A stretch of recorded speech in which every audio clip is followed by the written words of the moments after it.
Olá pessoal, vamos seguir aqui para refletir sobre mais uma parte do livro do Marcelo Gleisi, o Caldeirão Azul. Então, na parte 3, o capítulo é O Mundo em Crise. Então, há vários desafios para a humanidade, desafios naturais e desafios da própria ação humana.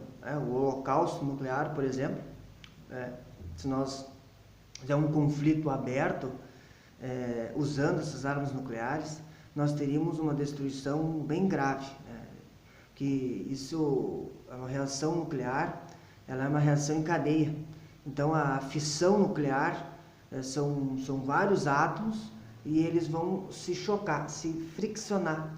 Então, eles vão liberar uma enorme quantidade de energia e não se tem controle disso, né?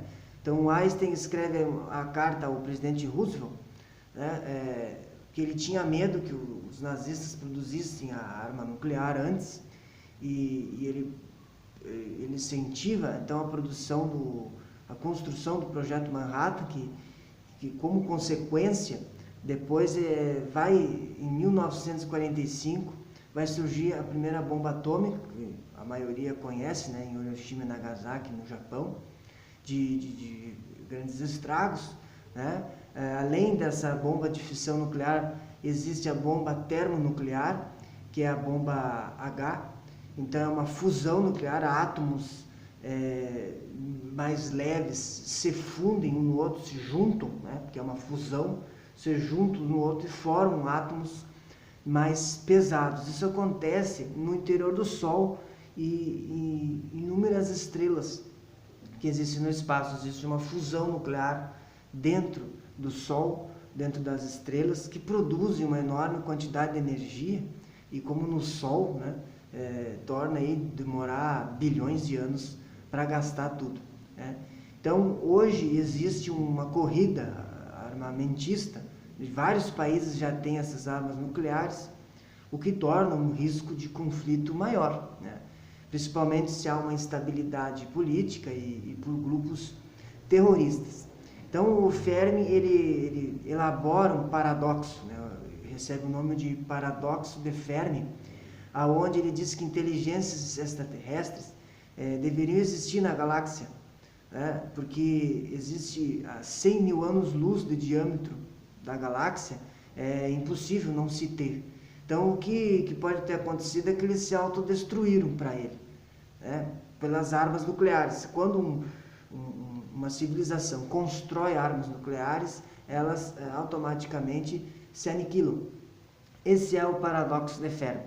Então, em 1990, a Voyager tirou uma foto, onde o Carl Sagan fez parte, né? O Carl Sagan pediu para tirar uma foto, estava a bilhões de quilômetros de distância da Terra, e ele tirou, então, de anos-luz, de distância de anos-luz da Terra, e tirou uma foto. Aí ficou muito conhecido como Pálido Ponto Azul, que depois deu origem ao livro do Carl Sagan, né?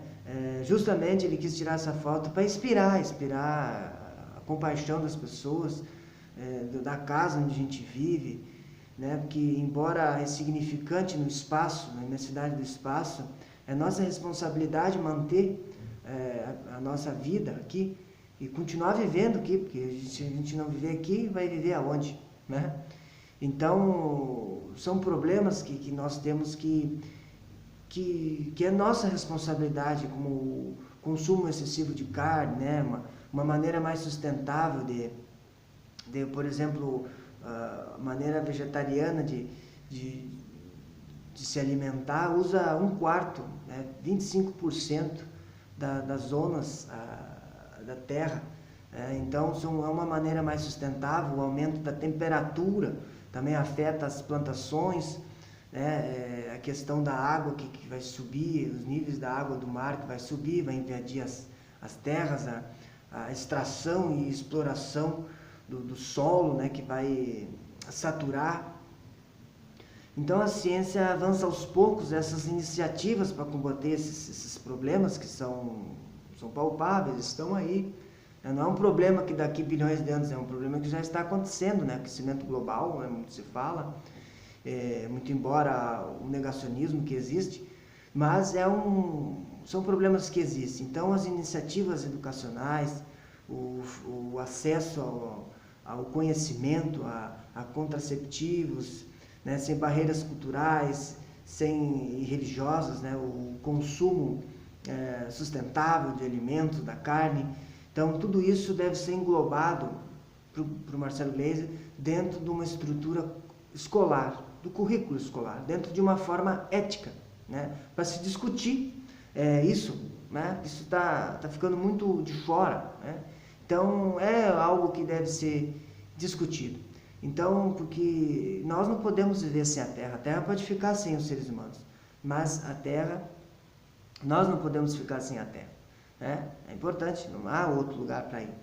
Então eles citam uma seita que observou um cometa no espaço e se acreditou ali, criou-se a ideia de que havia uma civilização extraterrestre que tinha uma espaçonave, às vezes que vinha e ia.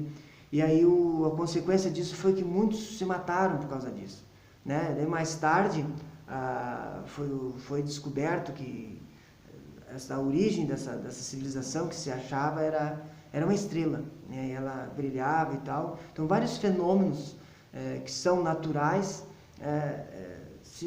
sem uma precaução devida, se diz que são extraterrestres, mas isso são coisas da cabeça de cada um, às vezes mais de uma alucinação do que de alguma razão lógica, né? Então, esse fato de pertencer a algum grupo sempre fez parte da história da humanidade, pertencer a um grupo, para você sobreviver, para continuar existindo, para sua segurança. Mas o problema são os extremismos, né? Os extremistas que dividem, que tornam inimigos, que tentam exterminar os outros, né? Então, no nosso momento da humanidade, nós temos que propor valores para a nossa sociedade, né? Nós somos os animais sociais, então a nossa vida emocional é muito importante. Nós não podemos nos isolar, viver isolados, né? Isso há problemas, essas mudanças climáticas, o que a gente vai deixar para a geração futura. E isso já está acontecendo agora, se a gente falar de 50 anos, vai dar um problema daqui a 50 anos, vamos ficar sem petróleo daqui a 50 anos, o que nós vamos fazer? Temos que investir em tecnologias alternativas.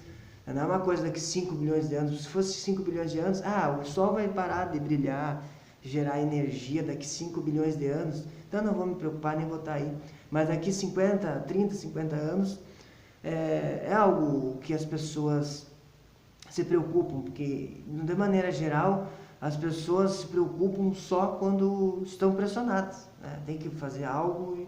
Então, essa mentalidade, nós temos que mudar essa mentalidade de problemas climáticos, problemas sociais que nós temos, e tentar mudar, tanto de maneira individual, de maneira governamental ou corporativa, um futuro melhor, né?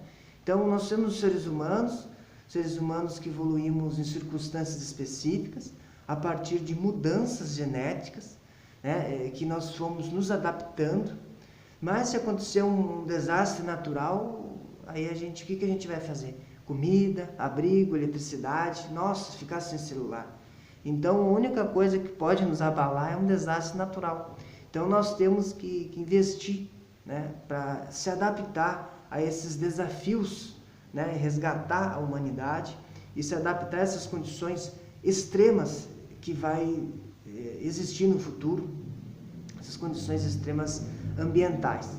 Então, no caso o Kepler dizia que a ciência era uma âncora, né, para onde nós podíamos nos resgatar e buscar um alívio, porque ele vivia no século XVII e a Europa vivia conflitos entre católicos e protestantes, né? Existiam as ideias do Aristóteles, eram 18 séculos ficou as ideias dele, e havia muitos problemas em relação a esses conflitos. O Galileu também viveu isso na Itália, foi desafiado a provar que a Terra girava ao redor do Sol, né? Pelo momento de conflitos que existiam, mas eles demonstraram o que? Eles demonstraram coragem intelectual, né?